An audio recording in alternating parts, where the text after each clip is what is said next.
नमस्कार दोस्तों। काफ़ी लोग मेरे बारे में पूछते रहते हैं कि ये सर अपने बारे में थोड़ा-सा बताइए। तो इस वीडियो को बनाने का मकसद ये है कि काफ़ी लोग पूछते हैं कि आखिर बीपीएससी, सीडीपीओ या फिर कोई भी सिविल सर्विसेज़ की तैयारी करने के लिए कोचिंग की ज़रूरत है या नहीं? ठीक है, तो उसके बारे में हम बात करेंगे थोड़ा-सा। और इस वीडियो स्टार्ट करने से पहले मैं थोड़ा-सा अपने बारे में बता दूँ। मेरा नाम मणिभूषण कुमार है और मेरा 64th बीपीएससी में रैंक आया था 429, 429 रैंक था और मुझे रेवेन्यू ऑफिसर मिला था। अभी इस बार जो 7 तारीख को रिज़ल्ट निकला है 65th बीपीएससी का, उसमें मुझे रैंक 91 मिला है और मुझे बिहार एजुकेशन सर्विस दिया गया है, पोस्ट डीईओ का पोस्ट है। तो अभी मेरी अपनी तैयारी के बारे में या मेरा अपने पढ़ने के तरीके के बारे में मैं थोड़ा-सा सोचता हूँ बता दूँ, ताकि अगर कुछ भी लोगों को अगर फ़ायदा हो इसका तो मुझे लगेगा कि चलो किसी के काम आ गए। तो स्टार्ट करते हैं कि आखिर कोचिंग की ज़रूरत है या नहीं, ठीक है। तो अगर आप बीपीएससी के सिलेक्टेड कैंडिडेट्स में अगर आप देखें कि अभी तो इस बार तो 423 हुए हैं, उससे पहले 1450 से ऊपर 64th बीपीएससी में सिलेक्शन हुआ था। 65th में 423 लोगों का सिलेक्शन हुआ है। तो इनमें से अगर आप देखिएगा तो अगर मैं खासकर 65th की बात करूँ तो एक तो ये होते हैं जो बिल्कुल फ्रेश स्टूडेंट्स हैं, जो बिल्कुल तैयारी कर रहे हैं, कोई जॉब नहीं है उनके पास, उनका हो गया। दूसरी तरह के वो लोग होते हैं जो 64th में भी पास किए थे और 65th में भी पास किए और वो स्टूडेंट ही हैं। और तीसरी तरह के जो लोग होते हैं वो जॉब कर रहे हैं या फिर गृहिणी हैं या फिर कोई दूसरा काम कर रहे हैं, प्रॉपर केवल पढ़ाई उनका काम नहीं। तो उन लोग का काफ़ी बड़ा चंक है जो इन परीक्षाओं को पास करते हैं। तो अब आते हैं कि ठीक है, आखिर कोचिंग की ज़रूरत है या नहीं? देखिए, कोचिंग नॉर्मली ऐसा सोच बना लेते हैं लोग सिविल सर्विसेज की तैयारी करने वाले कि बिना कोचिंग के तो होने वाला नहीं है, बिना मुखर्जी नगर गए होने वाला नहीं है, या राजेंद्र नगर दिल्ली में तो जाना ही पड़ेगा। देखिए, ऐसा कुछ नहीं है। हर एक एग्ज़ाम की अपनी एक रिक्वायरमेंट होती है, ज़रूरत होती है और वो रिक्वायरमेंट अगर आप कहीं से भी अपने आप में डेवलप कर लेते हैं, जो उसका स्किल है,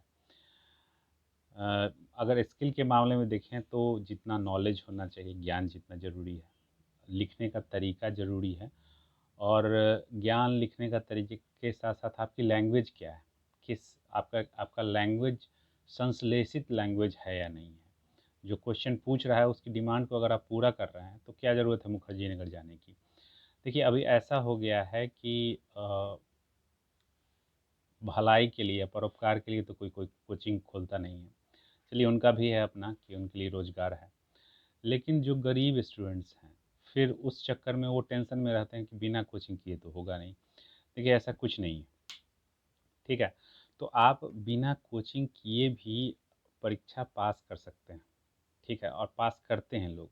अब बात आती है कि जब एग्ज़ाम का रिज़ल्ट निकलता है, तो एग्ज़ाम का रिज़ल्ट निकलता है तो टॉप 100, मतलब टॉप 100 में इतना हर एक कोचिंग वाला क्लेम करता है, ठीक है? चाहे वो पटना का कोचिंग हो या दिल्ली का कोचिंग हो।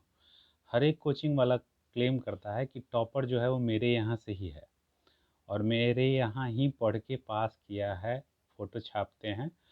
मेरा भी छापा है पटना के कुछ कोचिंग ने, ठीक है? और एक्चुअली क्या होता है, ये बात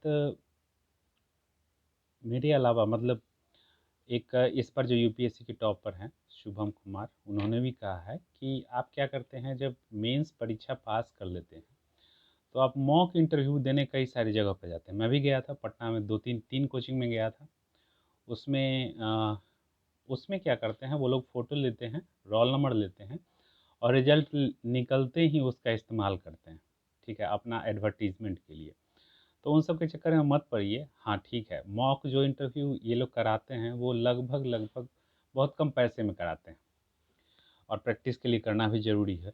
इसलिए आपको बेसिकली ये नहीं सोचना है कि बिना कोचिंग किए नहीं होगा, ठीक है? बहुत सारे लोग हैं जो बिना कोचिंग किए ही करते हैं। मैंने अपनी जॉब के साथ-साथ तैयारी की, मैं प्राइवेट जॉब करता हूँ और जॉब के साथ-साथ तैयारी करते हुए मेरा 64th में भी हुआ था और 65th में भी हुआ है। अब आते हैं कि आखिर गाइडेंस कहाँ से मिलेगा? देखिए, यूपीएससी का थोड़ा-सा जो सिलेबस है वो बहुत बड़ा है और यूपीएससी के लिए हो सकता है आपको प्रॉपर गाइडेंस की ज़रूरत पड़े। उसमें भी बहुत सारे ऐसे लोग हैं जो कोचिंग में एक बेसिक बता दिया। अगर आपका बेसिक स्ट्रॉन्ग है तो कोचिंग करने की भी ज़रूरत नहीं है। और बेसिक में क्या होता है? बेसिक में लेके क्लास 6 से लेके क्लास 12 का एनसीईआरटी होता है, वही तो बेसिक होता है। और वो बेसिक आप स्ट्रॉन्ग करके अगर आपका स्कूल में स्कूलिंग अगर आपका अच्छा हुआ है, तो वो बेसिक आपका स्ट्रॉन्ग है। तो कुछ लोगों को देखते होंगे कोचिंग जॉइन करते हैं या फिर खुद से ही 1 साल या 2 साल तैयारी करके वो अच्छा-अच्छा रैंक ले आते हैं। उसके पीछे रीज़न ये है कि उनका नीचे से मतलब शुरुआत से स्कूलिंग से लेकर के कॉलेज सब कुछ अच्छा है उनको, अलग से तैयारी करने की ज़रूरत नहीं है। बिहार का कोई लड़का गाँव में पढ़ा हुआ है, उसको अगर सिविल सर्वेंट बनने का मन करता है, तो फिर उसको तो दिक्कत होगी क्योंकि बेसिक उसका कमज़ोर है, बेसिक उसने पढ़ा नहीं है अच्छा से, तो थोड़ा-सा टाइम लग जाता है। लेकिन यही है मेहनत करने पे, लगन से मेहनत करने पे ज़रूर पास होते हैं लोग, ठीक है? तो गाइडेंस की अगर बात करें तो बीपीएससी और सीडीपीओ की अगर बात करें तो आपका क्वेश्चन पेपर जो प्रीवियस ईयर का पेपर है वही आपका गाइडेंस है। मेरे कहने का मतलब ये है चाहे पीटी हो या मेंस हो, पीटी क्वेश्चन देखिए पिछले 5 साल का, उसका टॉपिक के अराउंड सारा कुछ तैयार कर लीजिए, वो सारा आपका पीटी कवर हो जाएगा। मेंस का भी यही है, 5-6 साल का क्वेश्चन उठा करके टॉपिक देखिए, एग्जैक्ट क्वेश्चन। अभी 65th में तो रिपीट किया है, एग्जैक्ट क्वेश्चन रिपीट किया था साइंस एंड टेक्नोलॉजी वाला। तो आप टॉपिक देख लीजिए कि पिछला 5 साल में बीपीएससी के मेंस में क्या क्या पूछा गया है, उस टॉपिक को तैयार कर लीजिए और उस टॉपिक पर क्वेश्चन प्रैक्टिस कर लीजिए। जो आया हुआ क्वेश्चन है उसको भी प्रैक्टिस कर लीजिए और कुछ जो मॉक टेस्ट में क्वेश्चन आते हैं वो भी प्रैक्टिस कर लीजिए। और कोचिंग का जो रोल है वो मैं अपने हिसाब से ये समझता हूँ कि कोचिंग आप में अनुशासन लाने में मदद करता है। अनुशासन किस चीज़ में? तो मान लीजिए आप पीटी का टेस्ट दे रहे हैं तो घर पे उस तरह का माहौल नहीं बन पाता। लोग अगर आप खुद से प्रैक्टिस करते हैं, जो मैंने देखा है कि 1 घंटा हुआ फिर जल्दी-जल्दी मार दिए, गोला भर दिए या टिक मार के आगे निकल गए। ऐसा कोचिंग में जाके अगर टेस्ट दीजिएगा तो ऐसा नहीं होगा। आप प्रॉपर एग्ज़ाम वो फ़ायदा है। मेंस का भी सेम है, आप जो लिखते हैं उसको चेक करने वाला, उसमें कमियाँ बताने वाला कोई होना चाहिए। तो मैं ये कहूँगा कि कोचिंग अगर आप जॉइन करते हैं तो वो सिर्फ़ और सिर्फ़ मॉक टेस्ट, पीटी, मेंस और इंटरव्यू के लिए ही जॉइन कीजिए। पढ़ने के लिए देखिए हर एक कोचिंग का मटेरियल मार्केट में मिलता है। आप कोचिंग का मटेरियल उठा लीजिए और बेटर तो ये होगा कोई भी टॉपिक उठाइए उसको आप खुद से तैयार कीजिए। खुद से तैयार करने में जो आप रिसर्च कीजिएगा, आप 4 वेबसाइट खोजिएगा, उसमें से पॉइंट्स निकालिएगा, तो वो आपको याद रहेगा और वो आपको अल्टीमेटली फ़ायदा करेगा।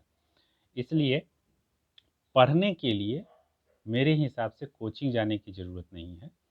आपको टेस्ट कोचिंग का या मॉक मेन पीटी का टेस्ट हो, मेंस का टेस्ट हो, इंटरव्यू का मॉक हो, वो आप जि जितना पॉसिबल हो सके दीजिए।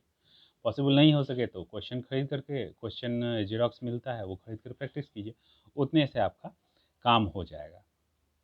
अभी के टाइम में अभी के टाइम में आपको क्या करना है, चूँकि अब जो दिसंबर में पीटी होने वाला था 67th का, वो अब जनवरी में होगा, तो हर एक 2-3 दिन पर एक मॉक टेस्ट दे दिया कीजिए। बहुत सारा मॉक टेस्ट हर एक कोचिंग वाला अपना पेपर देता है, वो सब ज़ेरॉक्स मिल जाता है, पीडीएफ मिल जाता है।